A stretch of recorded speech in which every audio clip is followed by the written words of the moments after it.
Governor of Telangana Sri Jishtudev Vermaji, Chairman UPSC Dr. Ajay Kumarji, Minister in the Government of Telangana Srimati D. Anusuya Sitakaji, Chairpersons of State Public Service Commissions, ladies and gentlemen, Namaskar. I am pleased to participate in this inaugural session of the Conference of Chairmen of UPSC and State Public Service Commissions. The Public Service Commissions have a long tradition going back several decades. I am glad to note that the commissions have been responding to the emerging requirements in different phases of their journeys. Before independence, the Central Public Service Commission was set up on 1st October 1926. Later, in accordance with the provisions of the Government of India Act 1935, Federal Public Service Commission and Provincial Public Service Commissions were established. After we became a republic on January 26, 1950, the Union Public Service Commission and the State Public Service Commissions came into being. I am stating these obvious facts before this gathering of chairpersons so that all of you look at the past with a renewed sense of historicity and purpose. We must remind ourselves that during the years before our independence, government institutions were performing with entirely different mandates. Ladies and gentlemen, the makers of our constitution and nation builders like Sardar Patel changed the expectations from the public and civil services. In the discussions about the provisions concerning the public service commissions, Baba Sahib Dr. Bhimrao Ambedkar made foundational contribution. Our constitution makers dedicated on an entire part of the constitution to service the public service commissions. This highlights the significance they attach to the roles and functions of the public service commissions for the union and for the states.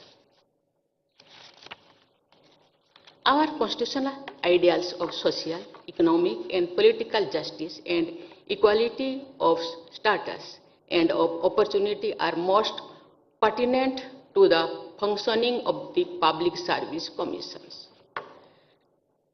The preamble of Constitution, the fundamental right of equality of opportunity in matters of public employment of the directive principles guiding the state to secure a social order for the promotion of welfare of the people indicate the pathway for the public service commissions.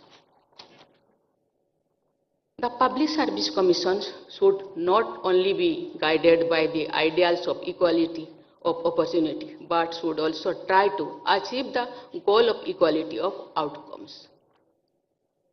In other words, the commissions are change agents who promote equality and equity.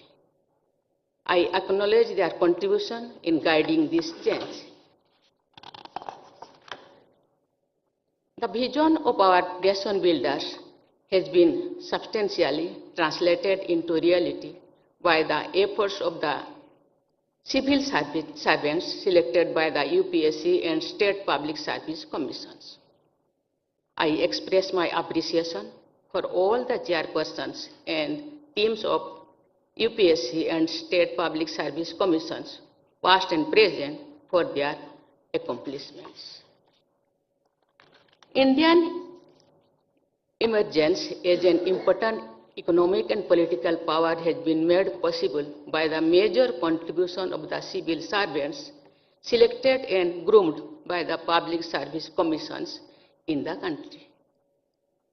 You have been contributing to India's story of growth and development through the commissions you lead. Ladies and gentlemen, UPSC has emerged as one of our most trusted government institutions.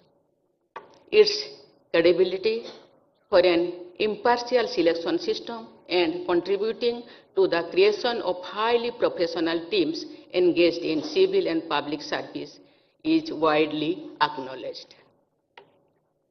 Different state public service commissions have also contributed to their respective states. Thus, UPSC and state public service commissions have been diligently fulfilling their constitutional mandate.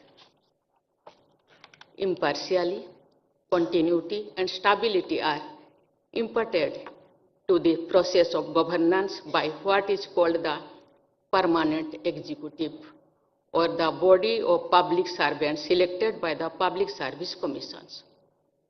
Integrity, sensitivity, and competence of the civil servants constituting the permanent executive are of utmost importance for implementing the people-oriented policies at national and state levels. I believe that Public Service Commission should give highest priority to the aspect of honesty and integrity of the candidates they recruit. Honesty and integrity are paramount as well as non-negotiable. Lack of skills and competencies can be dealt with through learning interventions and several other strategies. But lack of integrity may cause grave challenges which may be impossible to overcome.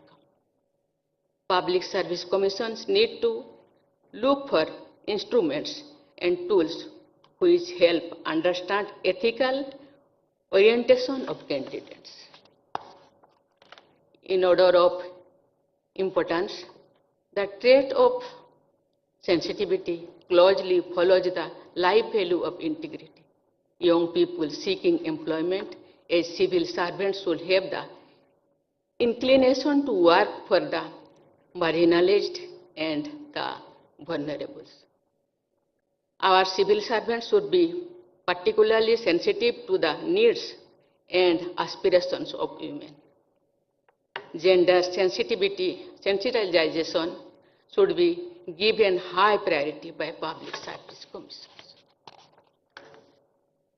The Public Service Commissions need to anticipate the emerging challenges on the frontier of technology, strengthening transparency and credibility, as well as developing globally comparable teams of civil servants. Ladies and gentlemen, I understand that this conference will give the chairperson of